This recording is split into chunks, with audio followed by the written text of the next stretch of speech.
Hi everybody, just wanted to talk a bit about making stocks and the ingredients that are used in making stocks.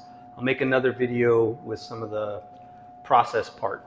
So I've got in front of me here all the ingredients that I would need to make a beef stock. These are beef bones.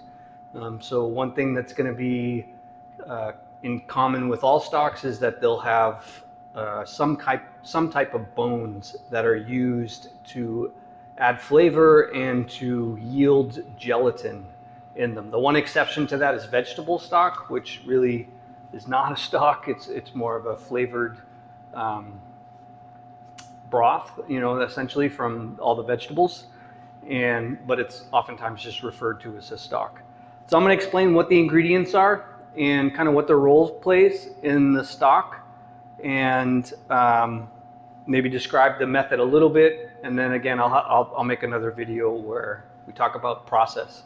So on this one tray here where I have the vegetables, got a few things.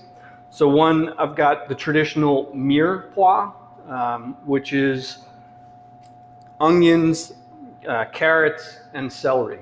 So you're almost always going to see that in any stock. The one potential change might be instead of a carrot, a parsnip, which looks like a white carrot, if you've never had them. And then I've also got all the ingredients for making a sachet or a bouquet garni. And we'll talk in our lecture about what the difference between those two things are. But we've got fresh thyme. I've got the stems of parsley, and before I use them, I would take off any of these leaves that I still have on here. So I just want the stems. I've got bay leaves, and these little black things here that hopefully you can see are black peppercorns. So those four things together are used in making a bouquet garni, which may be wrapped in something like cheesecloth and some butcher's twine to make a sachet. And a sachet is when they're all wrapped together. And then I've also got some mushrooms and a little bit of fresh garlic, garlic cloves. So those are common additions to stocks, although you won't always see people use them in them. You don't have to. You don't want to use too much garlic because you don't want to dominate the flavor of the stock with garlic. And I've also got the bones, right? And these are beef bones. Move this out of the way. And there's two different types of beef bones here, and that's ideal when we're making stocks. So I have shank bones, which come from the legs, and so they are just cut. Maybe if anybody has a dog, you may know that there's these are marrow bones, and there's marrow in the center of the bone, which adds flavor to the stock. There's a little bit of meat on these, and there's connective tissue on these, and that's really one of the main thing that we want from these bones, is that they have that connective tissue, which ultimately is going to end up as gelatin in our stock.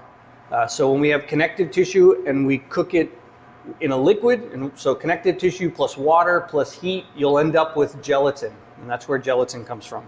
And then we also have neck bones. Okay, so these come from along the spine of beef, and these have also connective tissue in them, but they also have a lot more meat on them. And so if these are going to kind of provide a couple, the neck bones can provide a lot of coloring and roasted flavors if we cook these bones, whereas the shank bones are going to provide more of that just gelatin. So a combination of both, again, is ideal. And then I've also got some wine, and typically what we would do process-wise is I'm going to roast off these bones to get them all nice and caramelized, and so I develop a lot of flavor on them. And then we would cook these vegetables, the mirepoix in particular, and the mushrooms as well, either in the oven when we do the bones, although they wouldn't go in at the beginning because they would burn, or I could also do it right on top of a range in a pan, and I'd want to cook them in a little bit of oil until they get colored, and then we would combine those two things together in a big pot. This is not a very big pot, but I don't have a lot of bones. And we'd cover it with cold water. We'd add our sachet, and then we'd bring that to a simmer. And then we'd turn our heat down real low and cook it very slowly until we broke down all of the connective tissue that's in these bones, which in the case of beef bones, that's going to take about 8 to 10 hours, right? So this oftentimes happens in food service overnight. If we were using different bones, like chicken bones, for example, they're a lot smaller and it cooks a lot faster. In the case of chicken bones, it's usually going to be more like 3 hours or so to cook those bones and to get the gelatin out of the bones and the flavor from them. I've described how to make a brown stock. To make a white stock, we would not be doing any of that cooking. So we wouldn't roast the bones, we wouldn't cook the vegetables. We would put everything into the pot as it is, cover it with cold water, add our sachet, do the same process I described with the brown sauce, and we'd end up with a stock that's much lighter in color and is used in other different types of applications. So if we're using stocks to make things that are really full flavored and have a lot of the roasted flavors and so forth in them, a lot of times we want a brown stock. When we're trying to make something a little lighter, then we might be making a white stock. Chicken stocks oftentimes are white stocks. Could also be fish bones, could be pork bones, not as common, but it also could be pork bones, and lamb bones. So all of those could be used to make stocks. I didn't describe what I do with the wine. Typically, after I've roasted the bones and I take all the bones off of the pan, there's going to be a lot of browning on the pan. And I would deglaze the pan with the wine, and that would help to bring all those flavors off of the pan, and then I can add it into the pot with the bones and everything else. I also forgot to bring out some tomato paste. That's another thing that's usually added into a brown stock. Not a white stock, just a brown stock. So stay tuned for some more videos on stock making.